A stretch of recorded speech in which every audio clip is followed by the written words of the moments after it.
찍어야 되니까 속상하죠. 자, 다시 한번요. 표층해수의 이동 방향 어느 방향이라고? 해수면 위의 바람이 한 방향으로 지속적으로 불면 표층해수는 북반구에서 바람의 방향의 오른쪽으로 90도, 남반구에서 바람 방향의 왼쪽으로 90도로 이동한다. 됐나요? 거기에 각도가 두 개가 나오니까 두 개 써드린 거예요. 하나는 45도고요. 하나는 90도예요. 그럼 45도가 맞아? 90도가 맞아? 둘 다 맞아요. 단 물어보는 이름이 달라요.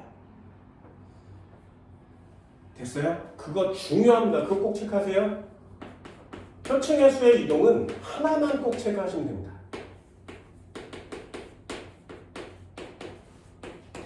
요 녀석은 바람의 영향을 받는 건데 표층해수의 이동 방향이 어떻다고?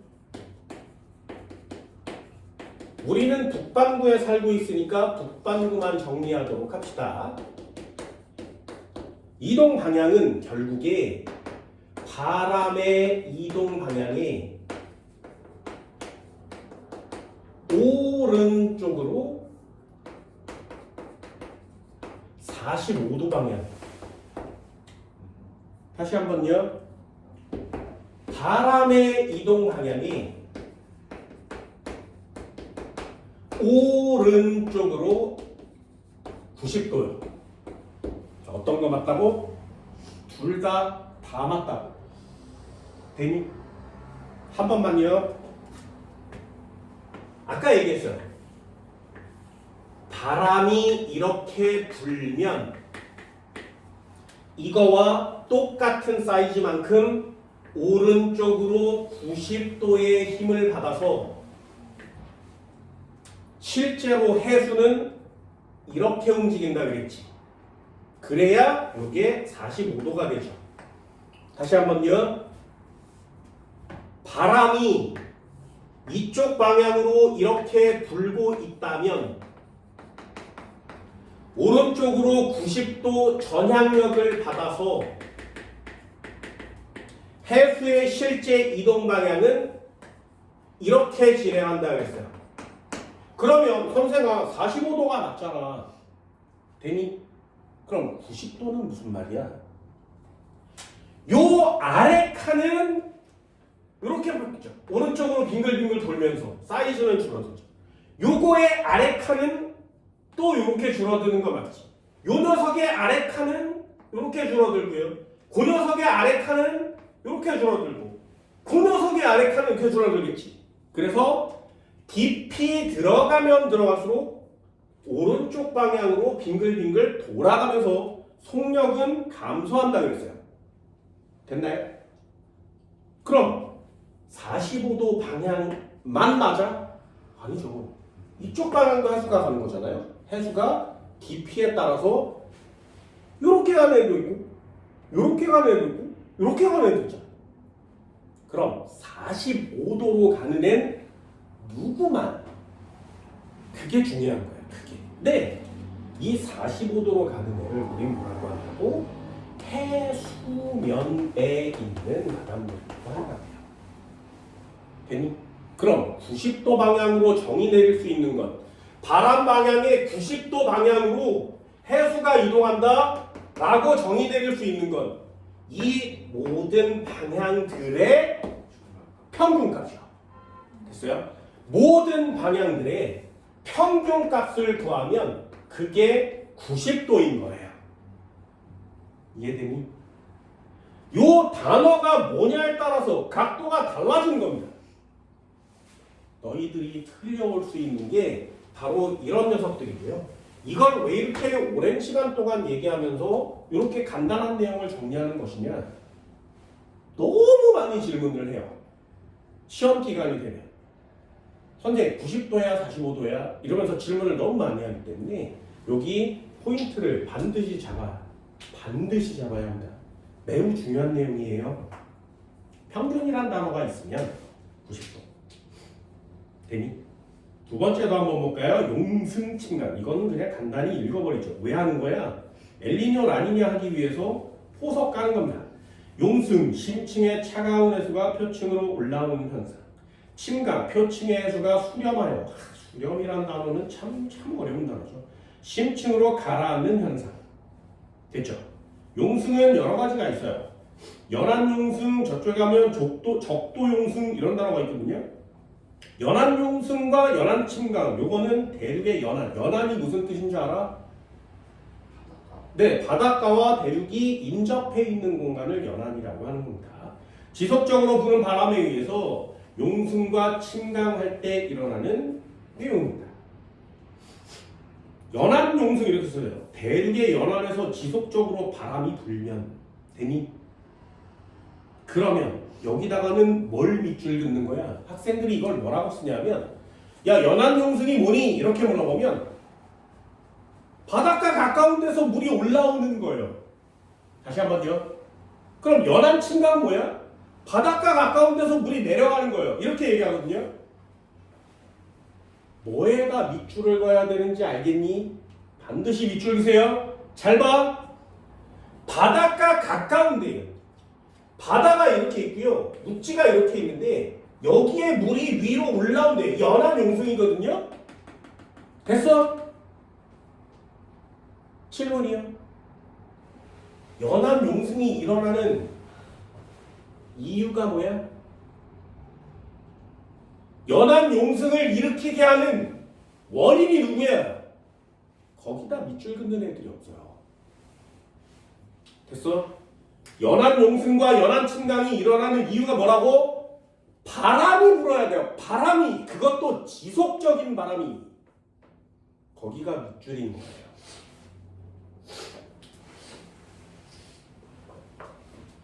자, 그러면 이 녀석도 한번 그려봅시다. 잘 보세요. 바람은 어느 쪽으로 불어야 하는 것이냐. 자, 여기가 백사장이래요. 오래 가시겠죠? 사람이 서 있겠지, 그지? 여기가 바다야. 여기까지 됐어요? 됐어? 그럼 여기가 해안가가 되겠죠, 그죠? 파도가 이렇게 치겠지, 그지? 되니? 그럼 연안용승은 저 아래에 있는 바닷물이 이렇게 위로 올라오는 거거든요. 얘 위에서 본 거니까 물이 이렇게 올라오는 거예요. 되니? 그럼 아까 얘기했죠. 연안용승은 누구 때문에 일어난다고? 바람 때문에 일어난다고. 그럼 바람이 어떻게 불면 연안용승이 일어나겠냐고. 안 중요할 거야. 그게 포인트인 거예요. 되니? 연안용승이 일어나려면 어떻게 해야 되는 것이냐? 바닷물이 들어와야 용승이야? 빠져야 용승이야?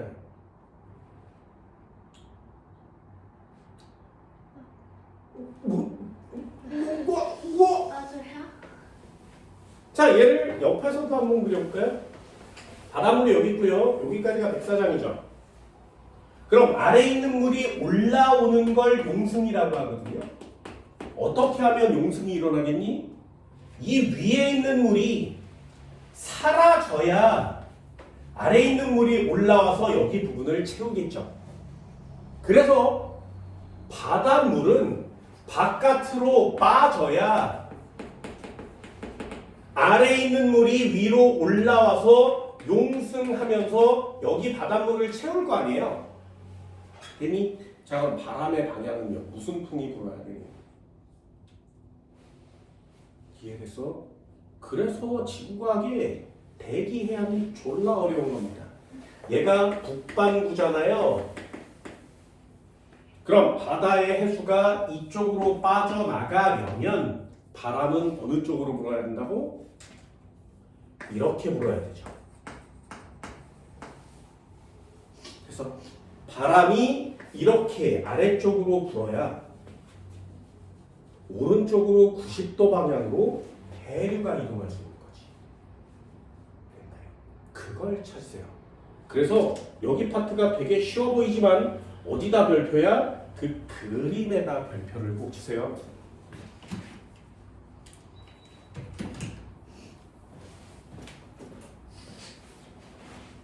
야, 바닷물이 연안 가까이서 용승하는 거랑 연안 가까이서 침강하는 거랑 모르는 사람이 어딨어?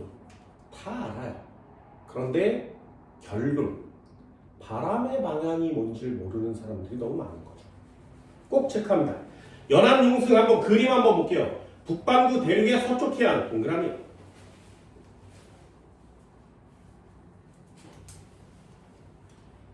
됐니? 파란색으로 북풍이라고 써 있는 거 맞지?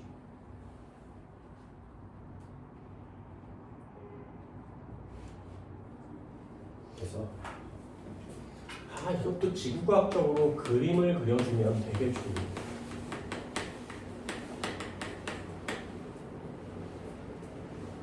연안용승 해수가 그냥 간단히 한국말로 백사장으로 들어와야 돼, 나가야 돼. 되니? 연안용승은 해수가 빠질 때라고 했어요. 빠질 때. 그죠? 요게 한국말 단어예요. 요거 이해하세요. 그러면 한번 해봅시다. 대륙이 있었어. 이쪽은 대륙이고요. 대륙은 사이즈를 좀 줄여서. 이쪽은 대륙이랍니다. 이쪽은 바다예요. 그러면 여기 부분에 있는 물이 아래에서 위쪽으로 막 뿜어져 올라오겠지. 그치? 물리학적으로는 이렇게 그리거든요. 저쪽에서 이렇게 뿜어져 올라오는 거죠. 바다 저 아래에서 위쪽. 자, 그러면 연안용승이 일어났대요. 여기서 연안용승이 일어나려면 바닷물이 어떨 때 말을 기준으로 빠질 때, 이게 중요한 겁니다. 빠질 때. 연안용승은 바닷물이 이쪽 편으로 빠질 때. 해수는 이쪽으로 움직여야 된다. 자, 바람은 무슨 풍이 불어야 된다고? 해수가 이쪽으로 가려면 바람은 이렇게 가야 되죠.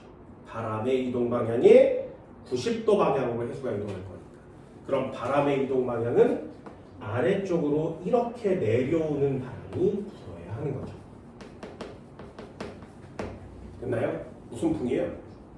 됐어요? 이걸 보고 남풍이요 이러면 안 돼요. 됐니? 북풍이라고 합니다.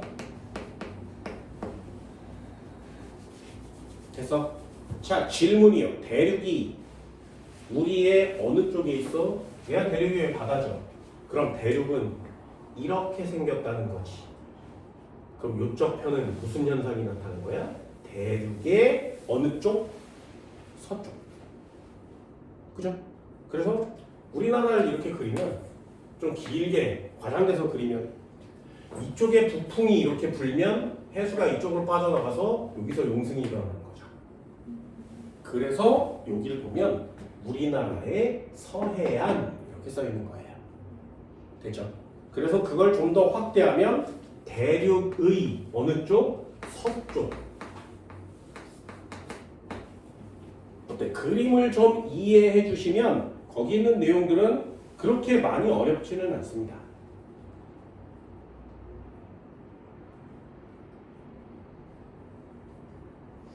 되니? 그럼 다시 한번요. 연안용승은요. 침강. 바닷물이 어떻게 될 때? 해수가 들어올 때. 요게 책에 나와 있지 않은 나만의 암기법이에요. 바닷물이 들어오면 물이 많아지니까 아래로 내려가겠지. 그래서 연안 침강이다. 그럼 질문 한번 해볼까요?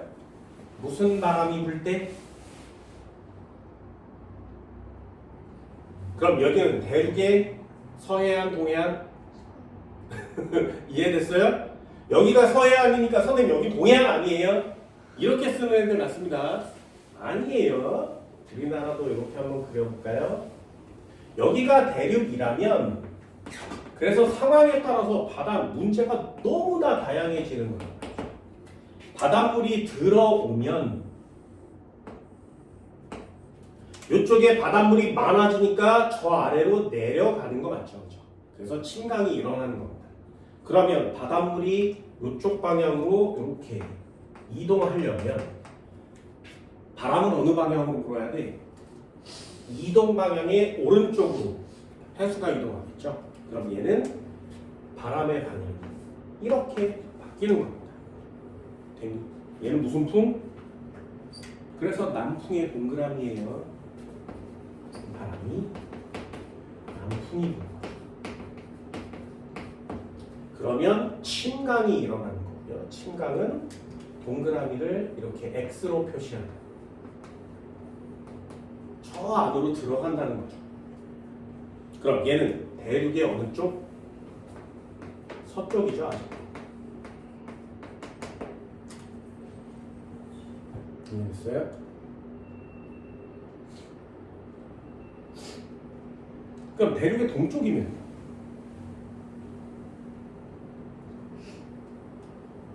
썼다 지울 거예요. 이쪽이 대륙이에요.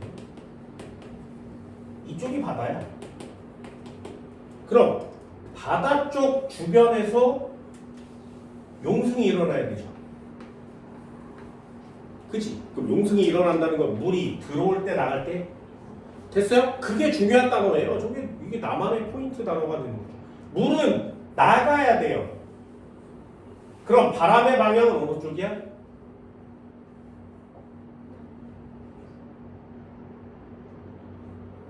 이 바람의 방향 어느 쪽? 이동 방향의 오른쪽으로 이동하죠. 그럼 얘는 이동 방향의 오른쪽으로 이동해야 되잖아요. 그죠? 그러면 바람의 방향이 이렇게 바뀌는 거지. 됐죠? 한 번만 더요. 얘도 마찬가지. 대륙이 이쪽이고요. 해양이 이쪽이라면 물이 어떨 때 해양에서 대륙 쪽으로 들어올 때 침강이 일어나는 거지. 그러면 바람의 방향은 어쩌? 이동 방향의 오른쪽이어야 되죠. 됐죠? 그럼 얘는 아래 방향으로 바람이 부는 거지. 이해됐어요? 그럼 다시 한번요. 남반구의 대륙의 서해안은 남반구의 대륙의 동서해안, 남반구의 대륙의 동해안, 남반구의 대륙의 동해안은 이해되니? 그럼 여기에 해당하는 경우의 수는 총 8가지가 되죠. 그 중에 2개를 그려놓고 남반구는 요래요 이렇게 써 있는 거예요. 그래서 그 8개 중에 하나가 나오면 맞출 수 있겠니? 해볼까요? 진짜로? 대륙이 있었어? 해양이 있었어? 자, 이렇게 바닷물이 이동했대요. 용승이니 침강이니?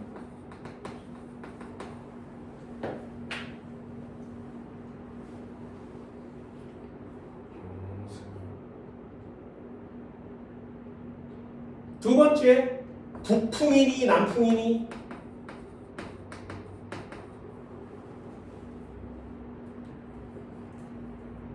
세 번째, 북반구니 남반구니?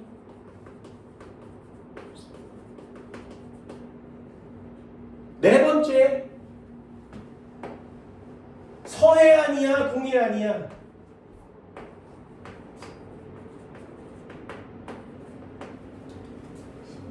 장난 아니지, 그지? 그죠? 장난 아닙니다. 잘 보세요. 답을 맞출 때 어떻게 맞추는 건지 봐. 용승 침강은 북반구, 남반구, 동해안, 서해안이 달라? 아니요. 용승과 침강은 물이 들어오면 침강하고요. 물이 나가면 용승이에요. 그건 장소에 상관이 없어요. 됐나요? 그러니 용승 침강은 요 상황만 보고 맞추는 거죠. 나머지 조건이 필요 없이. 해수가 들어오고 있지. 그러면 여기다 동그라미 치는 거죠. 그래서 이게 중요한 거야. 이게 중요한 거야. 그걸 골라야 다음 것들을 하나씩 해결할 수 있어요. 그러면 여기다 X를 쳤어요.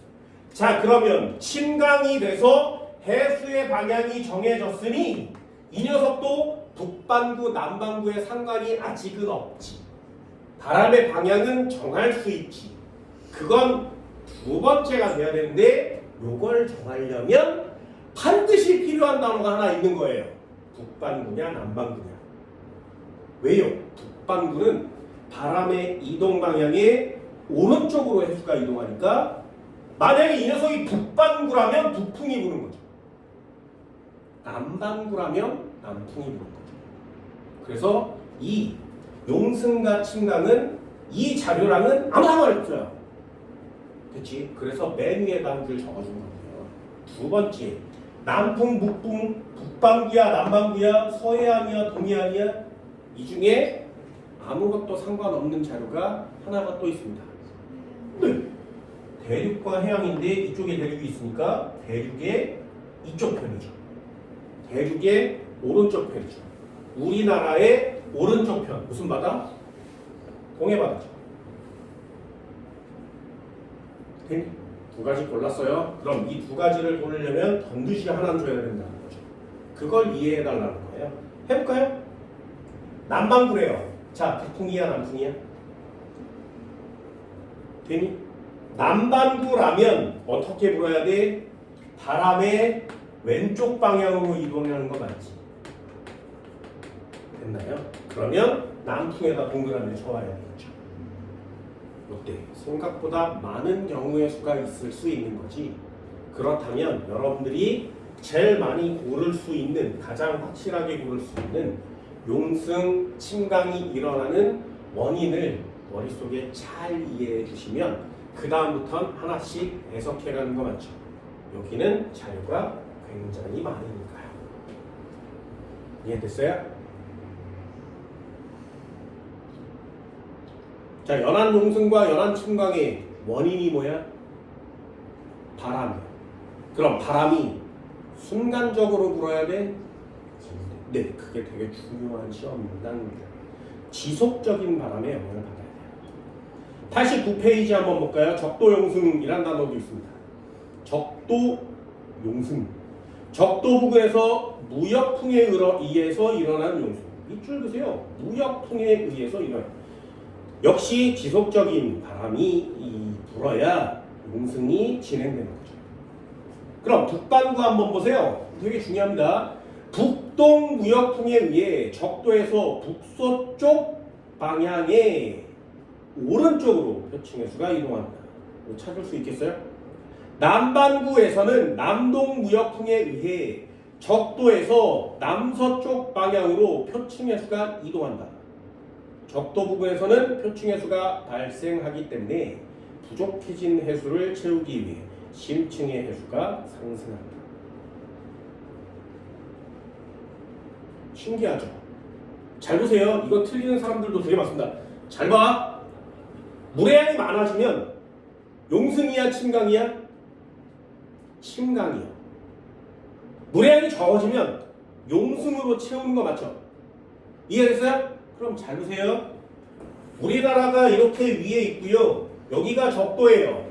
그러면 30도, 60도, 30도, 60도 이렇게 생겼지. 여기가 적도야. 되니? 비스듬히 기울여서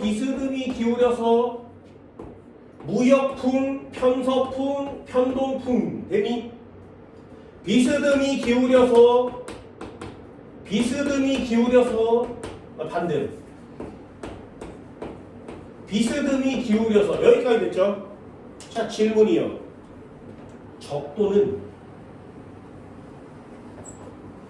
바람이 부니까 물을 모으지. 그럼 적도는 물의 양이 계속 위에서 아래로 쌓이지. 그럼 적도 부근의 물은 많아지지. 북반구에서 내리고 남반구에서 내리니까 많아지죠. 그럼 용승해야 돼? 침강해야 돼? 다시요. 다시 한 번만 더. 다시. 지금 우리가 배우고 있는 단어가 연안 용승, 연안 침강을 배웠어요. 두 번째로 배울 단어가 적도 용승이에요. 적도 침강이라는 단어는 없다고. 뭔 말인지 알겠어? 이해됐어? 봐요. 내가 막 설명을 하잖아? 그러면 마치 적도 침강 완전 사이비 교주 같지. 그죠? 나의 뭐 장래 희망이기도 합니다. 안 된다고요. 그냥 홀린 듯이 답을 써면 안 된다고. 그럼 다시 한번요. 분명히 바람이 불고 있는데 물이 모이는데 왜 신강이냐고. 안 된다 그랬죠. 왜 용승하는 것이냐. 이해되니? 자, 우리 지금 뭐 하고 있다고? 예하고 있다고. 그럼 잘 보세요. 초등학교, 중학교처럼 그렇게 하는 게 아니라 바람이 불고 있자. 바람이. 그지? 그럼 바람이 불면 바닷물은 그거의 어느 방향으로 몇 도? 오른쪽 방향으로 90도. 되니? 오른쪽 방향으로 90도. 이해됐어요? 다시요. 바람이 불면 그거의 오른쪽 방향으로 90도. 이게 바닷물의 방향이라고.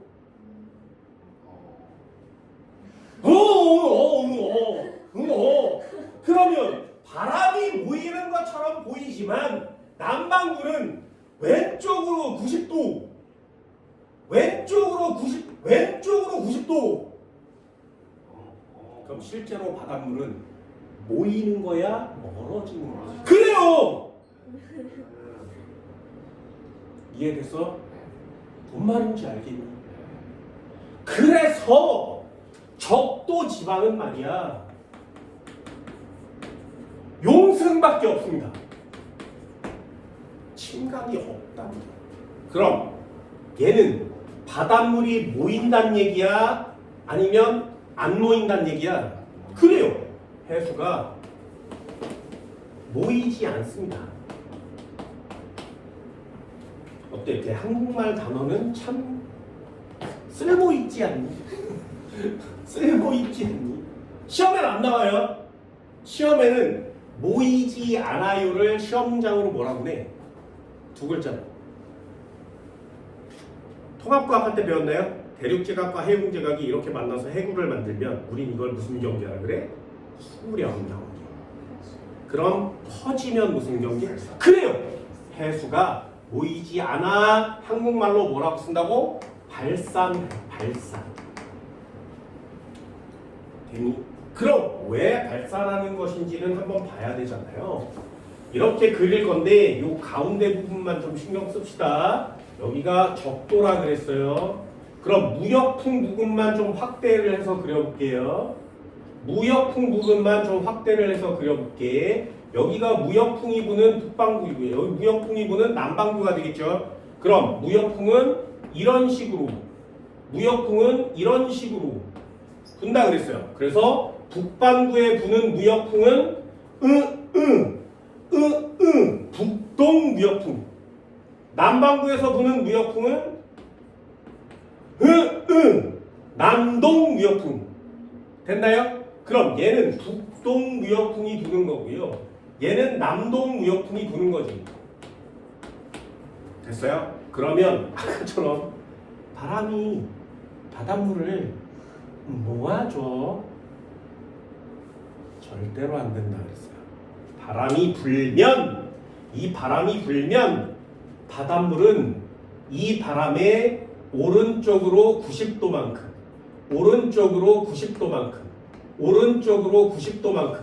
힘을 받아서 움직이는 거지. 이게 해수의 이동 방향인 거죠. 이해할 수 있나요? 남반구는 어떻게 된다고? 이동 방향, 바람의 이동 방향의 왼쪽으로 90도. 이게 해수의 이동 방향이 되는 거죠. 바람은 모이는 것처럼 보이지만 정작 해수는 발산한다고요. 그러면 적도 지방에 해수의 양이 적어지는 거 맞지? 그러니 용승이 일어나는 거죠. 그래서 고등학교 1학년 때 엘니뇨, 라니냐 기억나니? 엘니뇨가 왜 생기는 거야? 라니냐는 왜 생겨요? 그럼 다시 한번 질문이에요. 엘니뇨는 용승이 강해지는 거야, 약해지는 거야? 그럼 라니냐는요? 엘니뇨와 라니냐는 정반대거든요.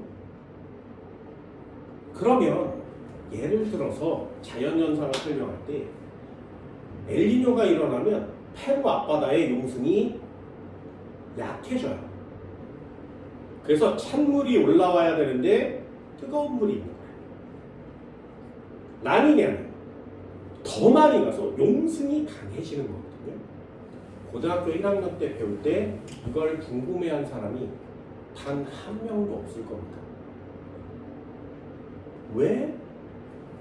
엘니뇨와 라니냐는 반대인데 얘가 용승이 약해지면 얘는 침강이 생겨야 되잖아요. 용승의 반대말은 침강이니까.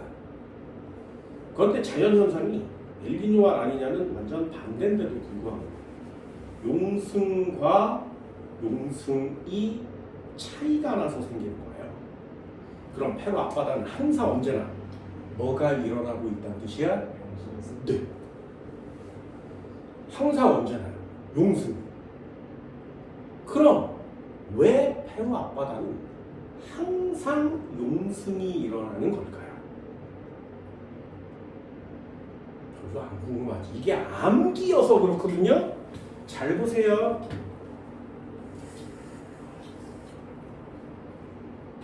적도야. 이 지구과학을 이해하면 내가 늘 얘기하잖아요. 지구과학을 이해하면 외울 게 하나도 없어요. 하나만 뻥 뚫립니다. 여기가 페루거든요. 여기가 페루 앞바다예요. 적도니까 이해됐어? 그럼 여기가 적도죠. 적도. 그럼 무역풍이 이렇게 부니까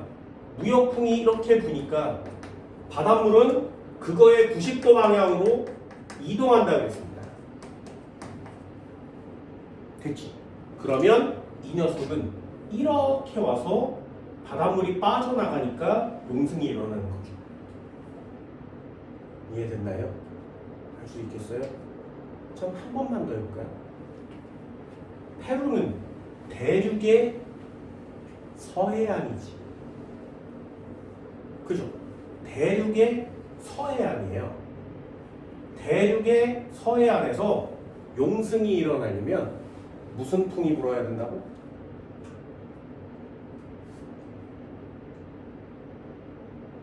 대륙의 서해안에서 용승이 일어나려면 물이 들어와야 돼, 나가야 돼?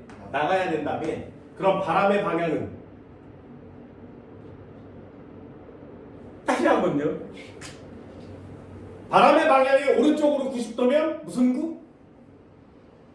북반구. 바람의 방향이 왼쪽으로 90도면? 그럼 딱 영도면요. 그냥 수직. 네, 그냥 딱 영도에서는 전향력이 없잖아요. 그러니 바람의 방향에 90도고 신경 안 써도 되죠. 그런데도 용승이 일어나는 거지. 그럼 적도지방의 용승은 동해안, 서해안, 대륙의 동해안, 서해안 영향을 받지 않는 거지. 그러니 연안 침강, 연안 용승 말고 따로 떼서 적도라는 단어를 따로 쓰는 거예요. 이해됐나요? 그럼 적도에서 일어나는 용승은 일어나는 변화는 용승밖에 없는 거죠. 이해되니? 그러니까 적도 용승은 연안의 동해안, 서해안, 북풍, 남풍 이런 단어를 낼 수 없는 거예요. 그렇잖아요. 그러니 엘니뇨 할 때 북풍, 남풍 이런 걸 안 배우고 무역풍에 대한 용어만 배우는 거죠. 이걸 적도 용승이라고 합니다. 자, 전 세계 용승 지역 역시 밑줄 하나 볼까요? 대륙의 서쪽 해안이나 적도 부근에서 일어나는 용승이 일어납니다. 대륙의 서쪽 해안이나 적도 부근에 됐어요? 밑줄 그세요. 선생아, 이게 총 8가지라면서. 그런데 왜 거기 써 있는 내용을 보면 전 세계 주요 용승 지역은 왜 하필이면 대륙의 서해안이냐고. 대륙의 동해안이면 안 돼요?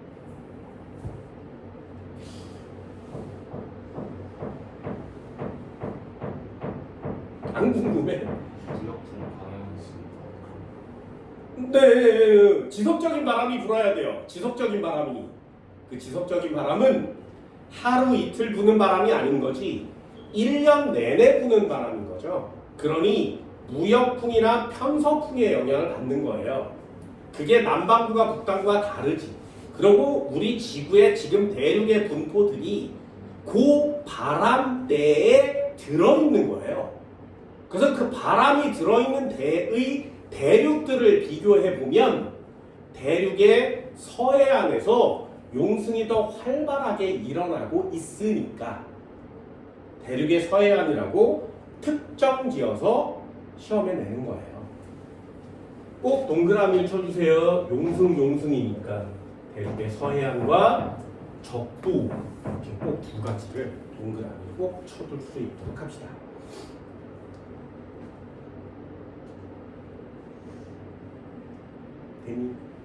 꼭 알아봅니다. 마지막 하나 읽어볼게요. 용승과 침강의 영향. 용승의 영향은 해수면의 온도가 낮아지고 산소가 풍부하면 또 나왔어. 영양 염류가 풍부한 심층의 해수가 표면에 공급되어 좋은 어장이 형성됩니다. 됐죠? 그래서 용승되면 이걸 왜 배우는 거야? 맨 앞에 해양 파트를 배우는 이유죠. 여기가 표층이어서 혼합층이 될 거고요. 수온약층이 있고 심해층이 있겠지, 그치? 그죠? 용승이 여기 있는 물이 위로 올라오는 게 용승이잖아요. 이해됐어요? 자, 질문이요. 심해층 염분 높아 낮아? 둘 중에 하나예요. 높아요? 그럼 심해층 밀도 커 작아?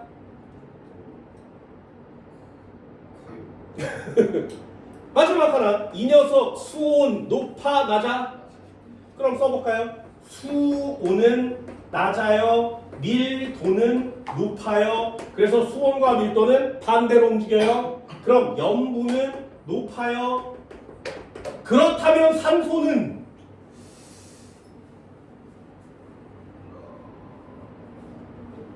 됐어요? 기체의 용해도는 뭐에 영향을 받는다고? 네. 그러면 산소는 많겠네요. 그치? 그물이 올라온단 말이죠. 읽어볼까요?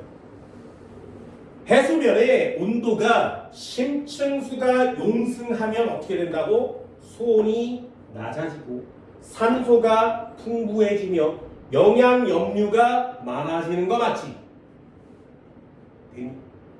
요거 하려고 앞에 있는 자료들을 다 배우는 거예요. 요거 하나 내면 앞에 거 다 알고 있는 일을 물어볼 수 있는 거죠. 꼭 밑줄을 그어놓습니다.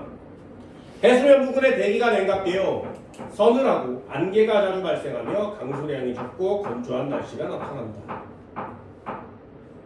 됐나요? 이것도 이해 한번 해볼까요? 이것도 이해합니다. 해수면이 있죠. 그러면 바닷물이 아래에서 위로 용승했대요. 그럼 수온이 어떻게 된다고? 낮아지겠지. 그럼 수온이 낮아지면 이 위에 공기들은 어떻게 되겠니? 그걸 하나씩 물어보는 거예요. 대기가 역시 온도가 낮아지겠죠. 그치? 그럼 대기가 냉각되면 안개가 생기겠지. 이슬점에 도달하니까. 그럼 안개가 생겼는데 왜 강수량은 적어지고 건조해질까요? 그거 보세요. 대기는 냉각되어 서늘하고 안개가 생겼어요. 그런데 강수량이 적고 건조하대요. 이해됐어요? 자, 그럼 얘는 무슨 뜻인 거야? 냉각됐다는 얘기는 공기층이 올라가니 내려가니. 공기가 차가워지면 올라가요, 내려가요? 내려. 얘 내려와요. 내려와요. 되니? 그래서 구름이 하늘에서 생겨야 되는데 지표 부근에서 생기죠. 그걸 안개라고 하는 거야. 그럼 내려왔으니 비와 안 와? 안 와요. 그래서 건조한 거예요.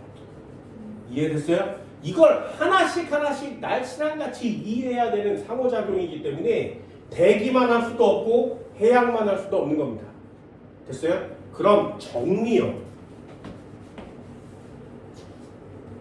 용승이 진행되면 지금처럼 대륙이고요. 해안입니다. 용승이 진행되면 하나씩은 정리해 주셔야 되겠죠. 수온이 어떻게 된다고? 낮아진다고. 그죠? 그러면 밀도는 어떻게 된다고? 좀 커지겠죠. 산소의 양은요 많아지겠죠. 염류의 양은 많아지겠죠. 그러면 물고기가 잘 살아 못 살아? 잘 살아요. 물고기 잘 살아. 됐지? 그럼 위쪽에 대기층도 정리를 해주셔야 되겠죠. 여기 대기층은요 기온이 높아져 낮아져? 낮아져요. 냉각된다 그랬습니다. 찬물이 올라왔으니까. 그지? 그럼 냉각이 되면 건조해져? 습해져? 이해됐나요? 냉각되면 하강기류가 생겨날 테니까 구름이 하늘에 안 생기고 여기에 생긴다는 거죠. 우린 이걸 안개라고 표시합니다. 이해됐니? 그럼 나 여기 서 있어요. 그러면 안개가 꼈으면 습해지는 거 아닌가요? 안 된다겠죠. 강수량은 어떻게 된다고? 줄어든다고. 비가 안 오는 거예요. 이해되니? 건조해져. 이게 용승에 의해서 나타나는 현상입니다. 그럼 침강은 반대로 쓰시면 되겠네요. 그럼 침강, 역시 또 하나 볼까요? 침강은 용존산소가 심층으로 이동하여 해양 생물에게 필요한 산소가 공급된다. 침강이 되면 바다 속에 있는 애가 잘 사는 거죠. 따뜻한 해수가 모이고 표층 소온이 상승하고 수완 약층이 시작되는 부피하기. 단어가 생각보다 굉장히 어렵습니다. 많은 양의 이산화탄소를 갖고 있는 극지역의 찬 해수가 침강하여 전 세계 이산화탄소를 저장합니다. 그래서 이 이산화탄소를 심층 순환 해수가 저장해주고 있다가 1500년 동안 동작했죠. 그런데 그게 멈추면 저장을 하지 못해요. 그럼 이산화탄소가 바닷물에 저장이 안 되면 어디 있겠니? 대기 중에 쌓이겠죠. 그래서 온실 효과가 계속 기하급수적으로 일어나게 되는 겁니다. 그러니 이 침강과 용승은 지구 전체에 영향을 미치는 거고요. 이 용승, 적도 용승, 이 용승의 양이 변하면 전 지구의 기후 변화가 나타나는 거야. 그게 엘니뇨가 라니냐가 되는 거죠. 신기하죠? 요만큼 변하는 겁니다. 그게 지구적으로 기상변이 나타납니다. 이산화탄소의 농도에 영향을 미치게 되니까요. 이해됐나요? 여기 생각보다 굉장히 어렵습니다. 왜 여기 이렇게 파트임 주는 거라고? 뒤쪽에 엘니뇨, 라니냐 쉽게 하기 위해서입니다. 잠깐 쉴까요?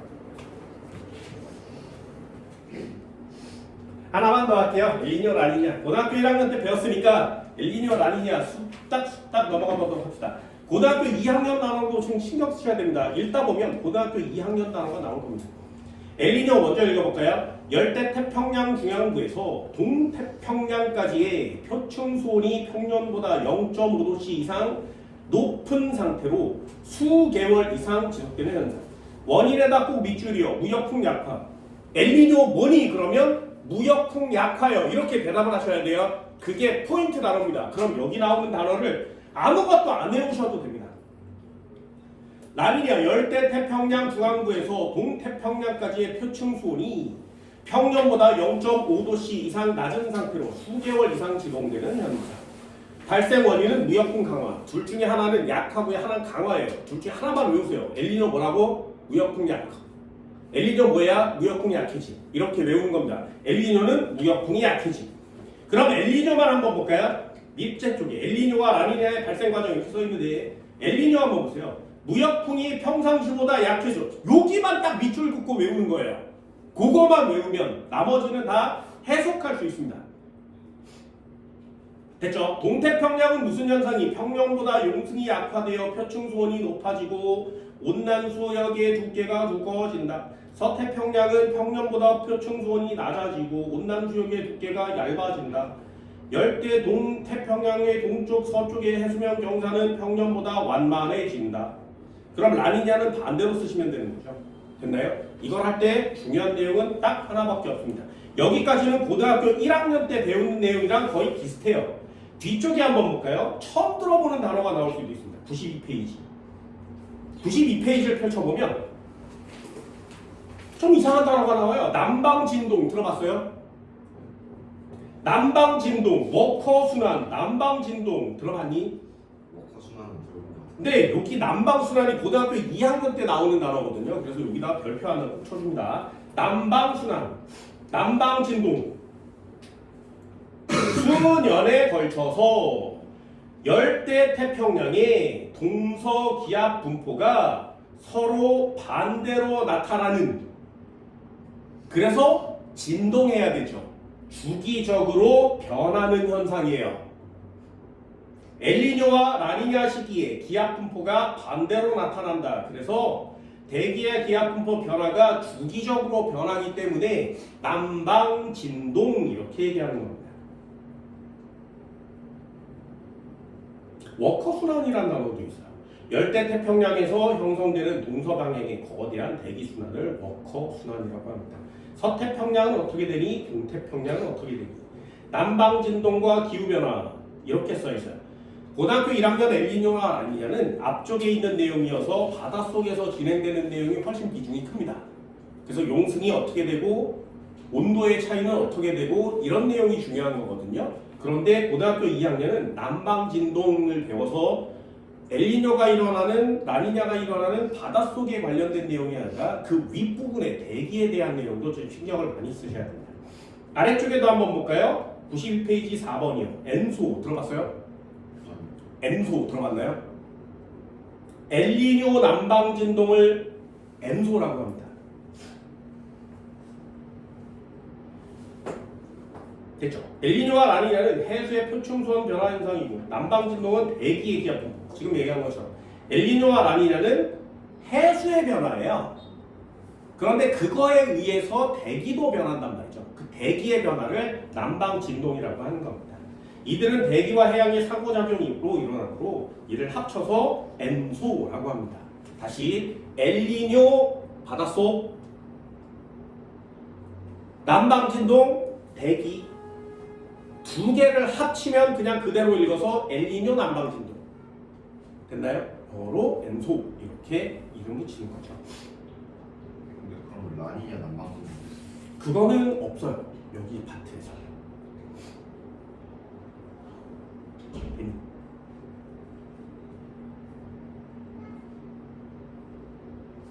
별로 어려운 단어가 없어야 하는데 그죠? 없어야 하는데 나는 엘니뇨 라니냐를 별로 그렇게 어려워하지 않고요. 94페이지를 펼쳐보시면 어마어마한 표가 박스가 나옵니다. 요걸 다 외우시면 됩니다. 요걸 다 외우시면 돼요. 됐지? 평상시에 어떻게 되고 엘니뇨는 어떻게 되고 라니냐면 어떻게 되는지 요걸 다 외우시면 됩니다. 자, 일단 첫 번째부터 엘니뇨 라니냐 해볼까요? 자, 엘니뇨.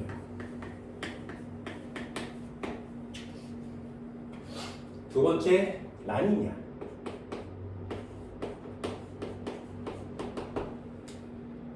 그죠? 이 엘니뇨와 라니냐를 하려면 항상 언제나 기준이 있어야 돼요.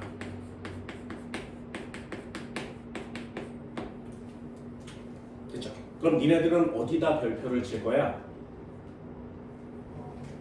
여기다가 별표를 칩니다. 됐죠? 그래야 변화되는 내용을 알 수 있어요. 자, 평상시 그럼 조건을 먼저 외워봅시다. 엘니뇨 왜 일어난다고? 네, 그걸 쓴 거예요. 그래서 엘니뇨는 무역풍이 어떻게 된 거야? 약해진 거예요. 엘니뇨 그러면 무역풍이 약해지. 다시요. 그럼 라니냐는 왜 일어나겠니? 무역풍이 어떻게 되니까? 강해지니까. 됐어요? 그럼 다 끝났습니다. 이게 다 끝이에요. 설명을 한 다음에 정리를 할게요. 그림을 그립시다. 자, 이쪽이 이렇게 태평양이고요. 여기에 남미가 있어요. 여기가 페루죠. 그리고 이쪽에 동남아시아가 있습니다. 됐죠? 여기를 이렇게 그으면 이 녀석이 태평양이 되죠. 여기가 북태평양, 여기 아래쪽은 남태평양. 됐죠? 여기가 적도예요. 됐나요? 자, 질문 첫 번째요. 페루 앞바다 이름 뭐라고 한다고? 페루 앞바다 이름 뭐야? 태평양의 왼쪽, 오른쪽. 태평양의 오른쪽. 동쪽이야, 서쪽이야? 지도를 쳐다보고 오른쪽은 무슨 쪽? 동쪽. 그래서 여기를 동태평양이라고 합니다. 됐죠? 동태평양은 페루 앞바다. 그럼 동남아시아는 이쪽 부근은 무슨 태평양? 서태평양. 됐나요? 애들이 항상 이런 거 헷갈려요. 동남아시아니까 동태평양 아니야? 뭐 이런 사람들 많습니다. 그러면 안 돼요. 가장 중요한 건 장소와 지역이에요. 그것만 이해하시면 끝났습니다. 다시 한번요. 동태평양, 서태평양. 됐죠? 무역풍이 이렇게 불고 있었대요. 평상시에. 그러면 우리는 무역풍을 따라서 바닷물이 이쪽으로 이동한다고 고등학교 1학년 때 배웁니다. 그러니 여기는 물이 부족하니까 그걸 채우기 위해서 용승이 일어난다고 배우거든요. 근데 우리는 2학년이 됐잖아. 그리고 적도 용승이란 단어를 배웠잖아요. 그러니 무역풍이 영향을 받으면 바닷물은 발산해서 적도 지역은 용승이 진행되는 거 맞지? 이해됐어요? 대륙의 서해안이니까 용승이 진행되는 거 맞지? 그래서 용승이 진행됩니다. 그럼 여기에 용승이 생기는 거예요. 왜? 바닷물은 이쪽 방향으로 이렇게 이동을 할 거니까요. 됐죠? 평상시에 이렇습니다. 그러면 따뜻한 물이 이쪽 편으로 다 가버린 거 맞지? 그러니 이쪽 부분은 따뜻한 물이 많아요. 여기는 따뜻한 물이 작고요. 용승에 왔으니까 찬물이 생긴 거 맞지? 그래서 여기는 찬물이 왔고요. 여기는 따뜻한 물이 와서 똑같은 수온 깊이를 이렇게 비교해 보면 여긴 차갑고 여긴 따뜻해요. 됐나요? 그래서 그 기울기를 보는 거예요. 찬물은 여기가 높으니까 이만큼이 찬물이고요. 얘는 따뜻한 물이 많으니까 이만큼이 따뜻한 물입니다. 그래서 그걸 기울기로 그리는 거죠. 이렇게. 이해됐어요? 이게 찬물과 따뜻한 물의 두께 변화예요. 이해되니? 그럼 무역풍이 왔어. 그래서 바닷물이 이렇게 갔어. 용승이 일어났어. 그럼 페루 앞바다에 지금 찬물이 올라오고 있으니 수온은 낮아질 거고요. 산소는 많이 공급될 거고요. 영양염류가 많아지니까 지금 물고기가 졸라 잘 잡히고 있는 중이죠. 됐나요? 이게 평상시예요. 두 번째, 우리가 배워야 되는 건 해수층이랑 대기층을 따로 배운다 그랬어요. 해수층에서 일어나는 건 지금 평상시고요. 위에 쪽에서도 평상시의 대기 구조가 나타날 거예요. 그 대기 구조가 뭐냐면 무역풍이 있어서 여기에 있는 공기를 이쪽 편까지 쭉 충분히 이동시켜 줄 수 있다는 거죠. 그래서 여기에 구름이 여기 동남아시아에 가까이 생겨요. 그래서 동태평양은 계속 바람이 저쪽으로 부니까 맑아요, 건조해요. 서태평양은 지금 서태평양은 지금 비가 내리고 있어요, 습해요. 그래서 동남아시아에 비가 많이 내리는 거죠. 요게 평상시. 그럼 비가 내리고 구름이 생겼으니까 여기에 무슨 기압이 생긴 거야? 저기압이. 여기는 동태평양이니까 여기 무슨 기압이 생겼어? 저기압은 상승기류 올라가서 여기서 내려올 거니까 여기서 하강기류 고기압이 생기겠죠. 요게 기압 배치인 거지. 요 기압 배치가 엘니뇨가 불면 변할 거고요. 라니냐가 불면 변할 거예요. 그래서 그걸 남방 진동이라고 하는 겁니다. 그럼 다시 한번요. 엘니뇨가 바닷속의 변화고요. 남방 진동이 대기 중의 변화예요. 누가 더 변화하는 시간 텀이 기니? 횟수가 한 번에 기회를 더 줄게. 누가 더 변화폭이 긴가요? 됐어요? 여러분들이 공부를 할 때 아까처럼 중요한 단어 포인트를 잡아서 밑줄 긋고 외우거든요. 그런데 그 녀석보다 더 중요한 단어들의 밑줄을 그셔야 돼요. 그럼 다시 한번 라니냐, 엘니뇨는 0.5도씩 높아졌다 낮아졌다. 얼마의 주기로? 밑줄 그세요? 모르겠습니다. 자, 91페이지 다시 밑줄 긋습니다. 잘 보세요. 엘니뇨요. 열대 태평양 중앙부에서 동태평양까지의 표층수온이 평년보다 0.5도씨 이상 높은 상태로. 그 다음 밑줄이요. 여기에 밑줄을 안 긋는 거라고. 수개월간 지속되는 거 맞지? 그럼 아래쪽에 라니냐, 수개월간 지속되는 거 맞죠? 그럼 넘겨볼까요? 아까 얘기한 남방진동. 첫 줄에 나오죠. 남방진동 얼마에 걸쳐서 타요? 이해됐어요? 이런 때나 밑줄 걸어놓고 문제를 푸는 겁니다. 그럼 다시 한번 정리해 주시고요. 그림을 살짝만 그려주시면 되거든요. 그림은 어렵지 않으니까요. 자, 평상시 어떻게 생겼다고? 바닷물이 이렇게 있었는데 이쪽이 동태평양, 페루 쪽, 이쪽이 서태평양입니다. 동남아 쪽. 평상시에는 무역풍이 불고 있었는데,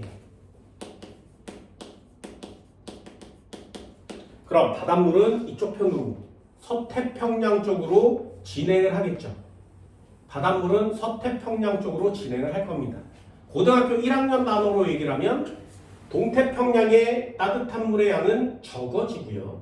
서태평양의 따뜻한 물의 양은 많아질 거예요. 왜? 따뜻한 물이 이동할 거니까. 그래서 이쪽의 따뜻한 물은 많아질 거고요. 이쪽의 따뜻한 물은 적어지겠죠. 그래서 따뜻한 물과 차가운 물의 경계를 기울기를 그리면 이런 식으로 나타나는 거예요.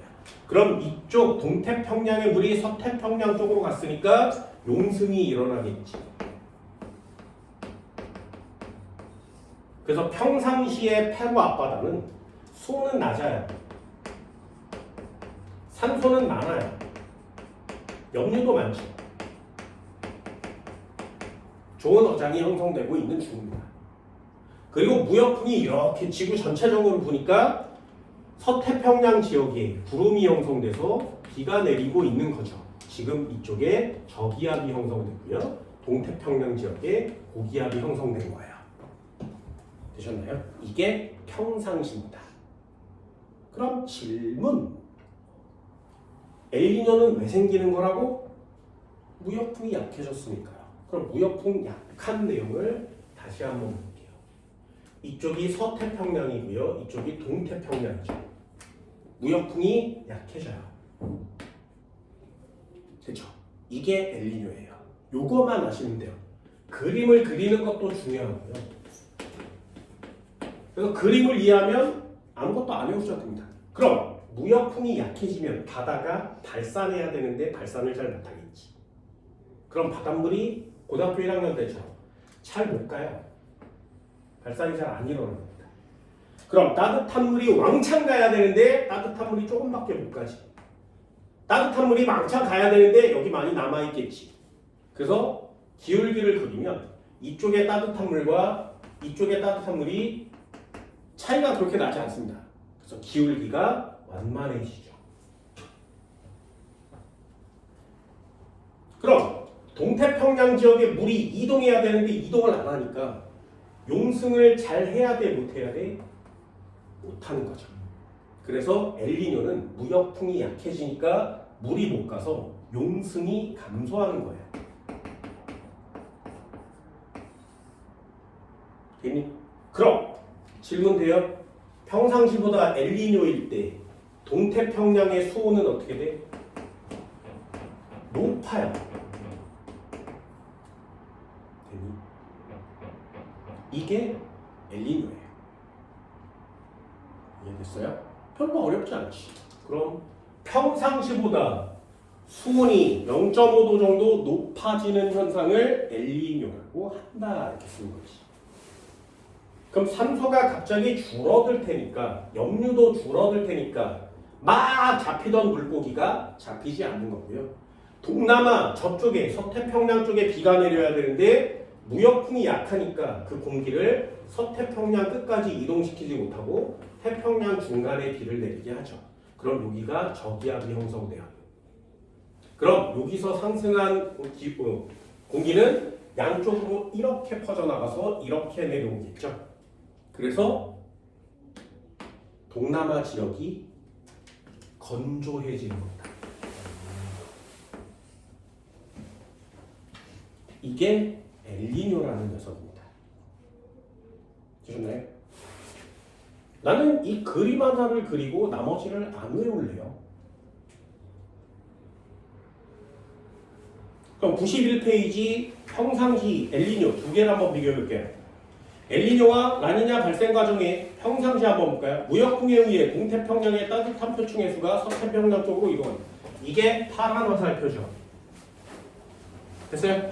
동태평양에 있는 표층의 수가 서태평양으로 이동합니다. 파란 화살표 그렸고요.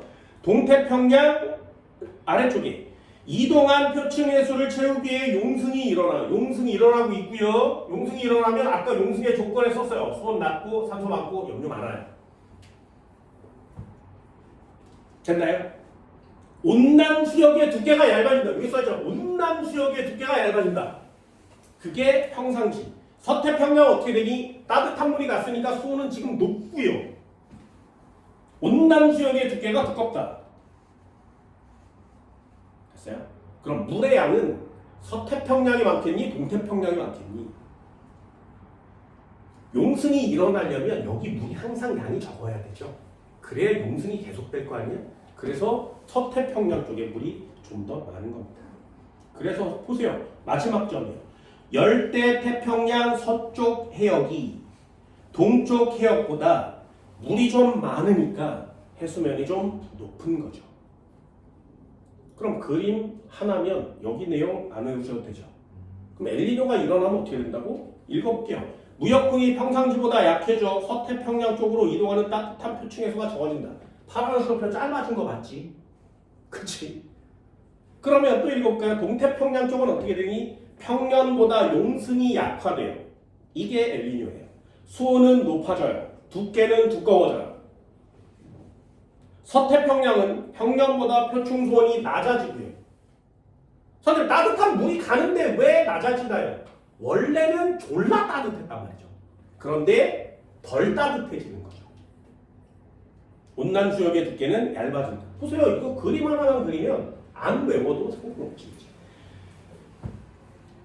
열대 태평양 동서 해역의 해수면 경사는 평년보다 완만해집니다. 완만하다고 쓰시면 됩니다. 됐나요? 뒤쪽 편도 한번 넘겨볼까요? 한꺼번에 할게요. 남방진동이요. 엘니뇨 시기 한번 보세요. 엘니뇨 시기. 빨간색으로 별표가 되어 있습니다. 엘니뇨 시기. 서태평양의 고기압, 동태평양의 저기압. 여기 보세요. 무역풍이 강해. 지금 평상시는. 그래서 바람이 부니까 구름을 저쪽으로까지 보낸단 말이지. 그러니 서태평양의 저기압, 동태평양의 고기압. 됐죠? 안 해도 되잖아요. 평년보다 동태평양과 서태평양의 기압차가 작아진다. 워커 순환이 평년보다 약해진다. 잘 보세요. 평상시에는 고기압, 저기압이었었는데 엘니뇨가 되면 어떻게 된다고? 고기압과 저기압의 차이가 커지지 않는 거예요. 되니? 그게 거기 하는 일이죠. 동태평양과 서태평양의 기압차가 작아진다. 그럼 평상시보다 엘니뇨가 됐을 때 순환이 잘 일어나겠니? 덜 일어나겠니? 덜 일어나는 거죠. 기압차가 작으니까요. 안 외워도 되잖아요. 워커 순환이 평년보다 약해진다. 됐죠? 기후변화도 한번 볼까요? 서태평양에 무슨 기압이? 고기압이. 그러니까 하강기류. 동태평양에 무슨 기압이? 상승기류. 됐죠? 원래 서태평양에 비가 많이 와야 되는데 건조해지는 거예요. 그럼 동태평양은 원래 맑아야 되는데 비가 내리는 거죠. 근데 그림 하나만 그려주면 생각보다 많은 내용을 알 수 있죠. 그럼 요 두 가지만 하시면 돼요. 요 두 가지만 그림을 계속 그려보시고 동쪽이 어떤지 서쪽이 어떤지 변화가 어떻게 되는지 이거만 체크하시면 나는 개인적으로 엘니뇨 라니냐가 내용은 굉장히 쉽다고 생각을 합니다. 그죠? 그럼 라니냐는 어떻게 되는 거야? 마지막 하나 그려볼게요. 이쪽이 서쪽이고요. 이쪽이 동쪽이에요. 라니냐는 왜 생기는 거라고? 무역풍이 졸라 세지니까요. 됐어? 그러면 바닷물이 서쪽으로 더 많이 진행하겠지. 그러면 따뜻한 물이 더 많이 생기겠지. 차가운 물이 더 많이 올라오겠지. 그러니까 기울기가 훨씬 더 커지겠지. 그러면 부족하니까 용승이 더 많이 생겨야 되지. 그러면 평상시보다 수온이 어떻게 돼야 돼? 훨씬 더 많이 낮아지겠죠. 이해됐어요? 그럼 바람이 졸라 많이 부니까 이 구름이 이쪽 끝까지 가버리겠지. 그치? 저기압이 강해질 거고요. 고기압이 강해집니다. 기압차가 훨씬 더 커지겠죠. 그럼 순환은 어떻게 돼? 점점 커지는 거예요. 그게 라니냐가 되는 겁니다. 이해됐나요? 신기하지? 재밌지 않니? 그죠? 재밌지 않니? 그래서 요 녀석이 저기압, 얘 고기압이었었는데 이쪽으로 이렇게 불어서 이렇게 돌면 여기에 구름이 무역풍이 졸라 약해지면 구름이 점점 이쪽으로 이렇게 치우치지 않겠니? 그래서 구름이 여기에 머무르는 상태가 책에 나오는 극단적인 상태가 되는 거예요. 그러면 이쪽이 저기압, 이쪽이 고기압으로 바뀌어버리는 거죠. 그래서 평상시에 이렇게 생겼는데 고저가 바뀌었다가 다시 라니냐가 되면 바뀌는 거죠. 바뀌었다가 바뀌는 거죠. 바뀌었다가 바뀌는 거죠. 이걸 뭐라고 한다고? 남방진동이라고 한다.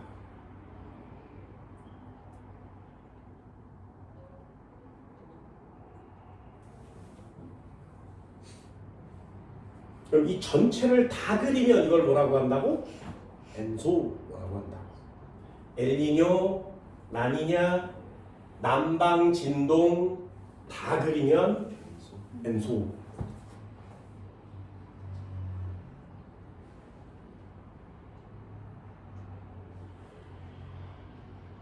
그렇죠. 전 지구적인 기후 변화가 나타나는 이유가 엘니뇨, 라니냐이기 때문에 이 녀석들은 안 할 수가 없죠.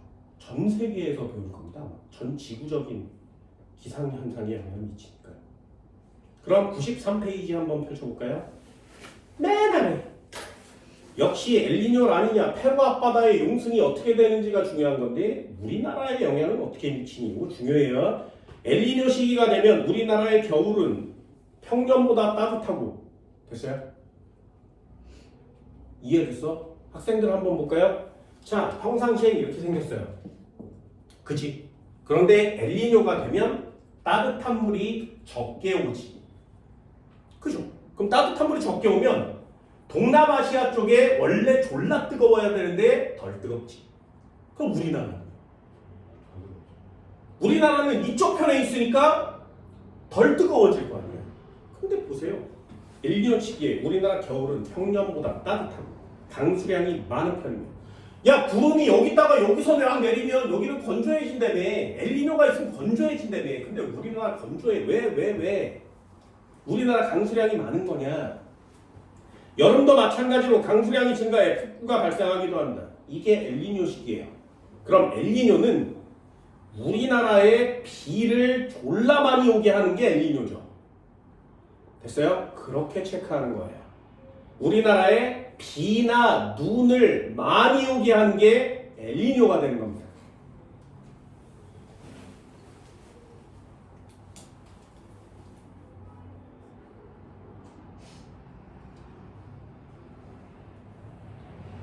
라니냐 시기에 우리나라의 겨울과 여름은 강수량이 감소해. 보세요. 이게 중요한 단어예요.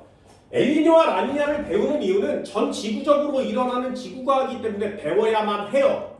그런데 결론은 뭐야? 내가 한국에 살고 있으니 대한민국의 기후에 어떤 영향을 미치냐죠. 그게 포인트일 수밖에 없어서 이 엘니뇨를 우리나라에 대입하고요. 단어를 꼭 알아두세요. 엘니뇨가 되면 우리나라는 강수량이 어떻게 된다고? 졸라 많아진다고. 되니? 그럼 라니냐가 되면 우리나라 어떻게 된다고? 강수량이 적어진다고. 이해됐어요? 이걸 이해하시는 거예요. 마지막 질문 하나 드릴까요?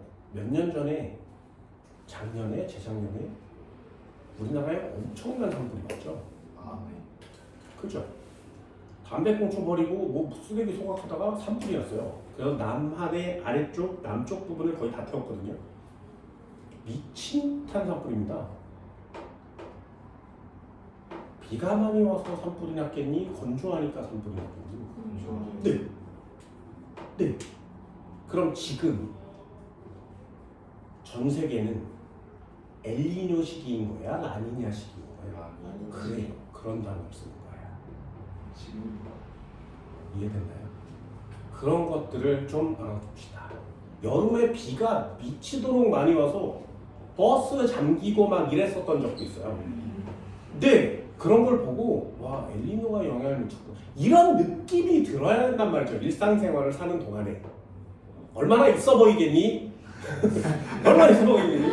엄마, 가습기를 틀어야 되겠어. 요즘 너무 건조해. 야, 겨울은 원래 건조해. 이런 엄마보다 라니냐 때문이야. 이런 엄마가 좀 있어 보이지 않겠니? 이해됐어요? 그래서 과학을 좀 심도 있게 좀 평상시와 연결시켜서 배워주시면 좀 재미나게 과학을 배울 수 있고요. 내가 과학 공부를 할 때 필요한 단어들은 시험용 문장으로 바꿨을 때 필요한 단어들이 있는 거거든요. 그리고 잠깐만 잘못 생각하면 틀리는 경우가 생기기 때문에 그걸 포인트로 잡아주려고 하는 거예요. 항상 언제나 지구과학은 그림을 그리는 습관을 길러주시면 좀 더 편하게 문제를 풀 수 있을 겁니다. 이해됐어요? 한 번쯤은 더 복습해 주시고요. 이 내용들도 꼭 한번 읽어보시고요. 니네가 그린 그림과 94페이지에 나오는 자료들이 다 같이 매칭이 되니 안 되니를 여러분들도 꼭 한번 해보시기 바랍니다. 이해됐나요? 네, 오늘 수업은 여기까지입니다. 고생했습니다.